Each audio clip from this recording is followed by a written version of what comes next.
staff members, dear students, good afternoon.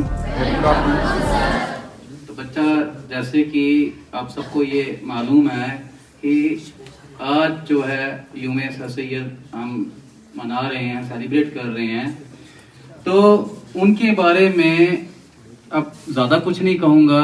आपने जो भी अभी तक स्पीकर्स बोल के गए हैं और ख़ास तौर पे कनीज़ मैम, उन्होंने डिटेल में आपको बता दिया है इसके बारे में। तो 1817 ईस्वी 17 अक्टूबर को सर सैयद अहमद खान पैदा हुए। तब ये जो हमारा मुल्क था वो गुलाम था और जो ब्रिटिशर्स थे वो यहाँ पे रूल कर रहे थे, और ये कोशिश लगातार जो भी यहाँ के रहने वाले लोग थे, जो अपने इस जमीन सरजमीन से मोहब्बत करते थे कि किसी तरह से हम ये जो गुलामी की जंजीरें इनको तोड़ें, तो उसमें हर एक शख्स ने अपनी तरफ से पूरा क्या किया, कोशिश की।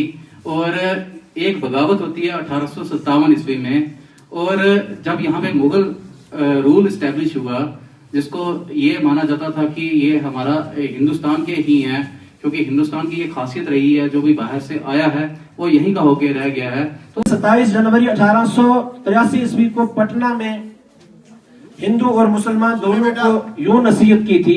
आपका ध्यान हो तो थोड़ा सुनिए।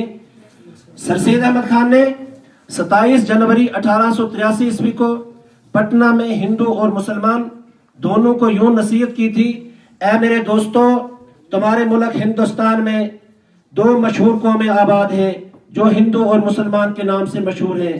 जिस तरह के इंसान में बाज आज़ाए रईसा है, इसी तरह हिंदुस्तान के लिए ये दोनों कौमें आज़ाए रईसा है। हिंदू हो या मुसलमान होना, हिंदू होना या मुसलमान होना इंसान का अंदरूनी ख्याल या अकीदा है, जिसका बैरूनी मामलात और आपस के बर्ताव से कुछ लेना देना नहीं है। एक हमागिर शख्सियत थे जिन्होंने उस मुश्किल दौर में कौम की इस्लाह का बेड़ा उठाया, जब हर तरफ अपने ही उनके दुश्मनों की सफ में शामिल हो गए थे। यकीनन उनका एहसान हम पे है। यही वजह है कि आज हम बड़े फख्र के साथ कह सकते हैं कि अलीगढ़ मुस्लिम यूनिवर्सिटी का जो तोहफा उन्होंने हमें दिया, उसके लिए हम हमेशा उन्हें याद रखेंगे।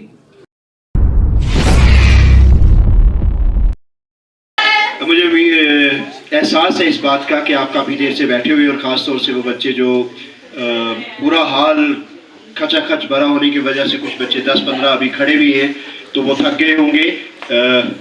लेकिन कहते हैं ना कि सब्र का फल मीठा होता है, लेकिन इस बार सब्र का फल नमकीन है, क्योंकि इमरान सर और नाहिदा इकबाल मैम आपके लिए बिरयानी तैयार करवाने में मशगूल हैं,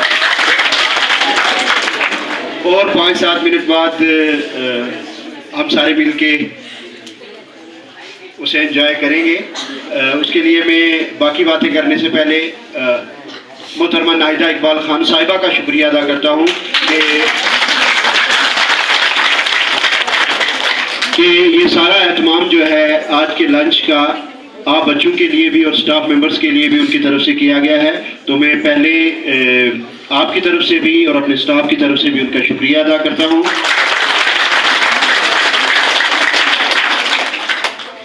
अब जहाँ तक बात है उस शख्सियत की जिसका दिन हम आज मना रहे हैं, तो कोई बताएगा उनका नाम क्या था? उनका नाम था सैयद अहमद। ना सर उनका नाम था, ना खान उनका नाम था। बच्चे, उनका नाम था सैयद अहमद। सर अंग्रेजी जुबान का लफ्ज़ है, ये खिताब होता है। सर जिसको नाइटहुड भी कहा जाता है, ये किसी फील्ड में जो कोई बहुत बड़ा काम करता है तो ब्रिटिश गवर्नमेंट उसको ये अवार्ड देती है।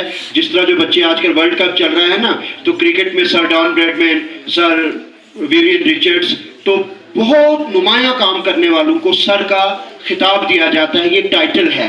तो और ये टाइटल उनका इतना मशहूर हुआ कि उनके नाम का हिस्सा बन गया। अगर आज किसी को ये कहो कि उनका नाम सर सैयद नहीं है तो वो कहता है कि शायद इस बंदे को कुछ पता ही नहीं है, लेकिन उनका नाम सैयद अहमद था, सर उनका किताब था और खान भी उनको खिताब दिया गया था। तो सैयद अहमद नाम का वो शख्स जिसका हुलिया आप देख रहे हैं, इतनी बड़ी सफ़ेद दाढ़ी, टोपी पहने हुए, जो देखने में बज़ाहिर जिस तरह हम भी कहते हैं कि एक मौलवी नजर आते हैं। बहुत सी बातें हुई और एंग्लो ओरिएंटल कॉलेज के हवाले से बात हुई, मदरसतुल उलूम से जहाँ से स्टार्ट हुआ था सिलसिला, अलीगढ़ मुस्लिम यूनिवर्सिटी तक वो सिलसिला पहुंचा। और जैसे आप बच्चों को अभी शफी सर बता रहे थे, मुझे बताओ किसको याद है कि कितने बच्चे इस वक्त अलीगढ़ मुस्लिम यूनिवर्सिटी में पढ़ रहे हैं? 40,000। Very good. इसका मतलब है आपने ध्यान से सुना। कितने टीचर्स उनको पढ़ा रहे हैं? 1600 प्लस लेक्चरर्स, प्रोफेसर्स, और तकरीबन 6,000 का बाकी स्टाफ है, लेबोरेटरी क्लर्क्स या बाकी जो अमला है।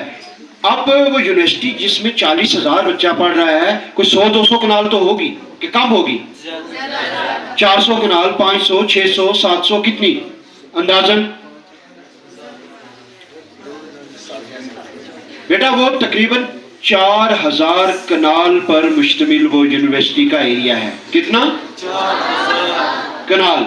और जो लोग वहां जाते हैं, जो पढ़े हैं वहां, वो समझ लीजिए कि एक बड़ा शहर है वो इलाका पूरा, जिसके एक कोने से दूसरे कोने तक पैदल पहुंचने में आपको आध घंटा, पौन घंटा, 1 घंटा लग जाता है। और वहां आम तौर पर विद इन यूनिवर्सिटी कैंपस अगर आपको एक डिपार्टमेंट से दूसरे डिपार्टमेंट तक पहुंचना है तो साइकिल, मोटरसाइकिल, स्कूटी, बाइक वगैरह का इस्तेमाल करना पड़ता है, तभी बंदा बआसानी वहां पहुंचता है। तो ये सारी यूनिवर्सिटी, एक दिन सर सैयद अहमद खान ने रात को सोते सोते ख्वाब देखा होगा, सुबह उठा होगा, वो सारी यूनिवर्सिटी बन गई होगी। बच्चा कोई भी काम करना हो ना तो उसके लिए अनथक मेहनत, मुशक्कत करनी पड़ती है, जो सैयद अहमद खान साहब ने की, जिसकी वजह से उनको सर का खिताब दिया गया। एक चीज जिसका जिक्र यहां नहीं किया गया, मैं समझता हूं कि कर देना चाहिए, उन्होंने साइंटिफिक सोसाइटी एक एस्टेब्लिश की 1864 में, 1864 में। उस वक्त जबकि ना सिर्फ मुसलमानों में बल्कि हिंदुओं में भी एक मिथ थी, एक वहम था कि जो आदमी अंग्रेजी पढ़ेगा, हिंदू कहते थे, हमारे जो उस वक्त के पंडित पुरोहित थे, कि वो मलेच्छ हो जाएगा। मौलवी कहते थे कि ईसाइयत पढ़ेगा, इसके बाद फिर यहूदियत पढ़ेगा और काफिर हो जाएगा, लिहाजा अंग्रेजी पढ़ने ही नहीं। परसों मुझे शेर तशरीह के लिए पूछा, 12th वालों ने, शायद पाकिजा ने पूछा था कि मगज को बाग में जाने न दीजो कि ना हक खून परवाने का होगा। जैसे वो शेर में एक लंबी छोड़ी गई थी ना कि मखियारी अगर बाग इच गई उतो फूला ने रस चुनसी, फिर उसके बाद मखीर बनासी, मखीर जिस टाइम काट सा मोम बनसी, मोम अगर बनया था मोमबत्ती बनासा, मोमबत्ती बनाई तो परवाना मर जासी, लिहाजा मखियारी की बाग इच ना जाने दो। वही बात उस वक्त के पंडित और मौलवी कहते थे कि अंग्रेजी नहीं पढ़नी, अंग्रेजी पढ़ी तो ये यहूदी हो जाएंगे, अंग्रेजी पढ़ी तो ये ईसाई हो जाएंगे। हिंदुओं के जो बड़े बड़े मजहबी सरपरस्त थे वो कहते थे कि अगर अंग्रेजी की तरफ हम गए तो हम मलेच्छ हो जाएंगे, अपने मजहब से खारिज हो जाएंगे। और एक फतवा उनकी तरफ से आया था कि जो 7 समंदर पार जाएगा, जो समंदर पार जर्नी करेगा, वो अपने मजहब से खारिज हो जाता है। यानी कि कोई वो चाहता ही नहीं था कि हम पढ़े। उस दौर में एक ऐसा आदमी जो 1817 में दिल्ली में पैदा हुआ, ये इंतहाई बदसुकूनी, बदनज़मी और लॉलेसनेस के साल थे।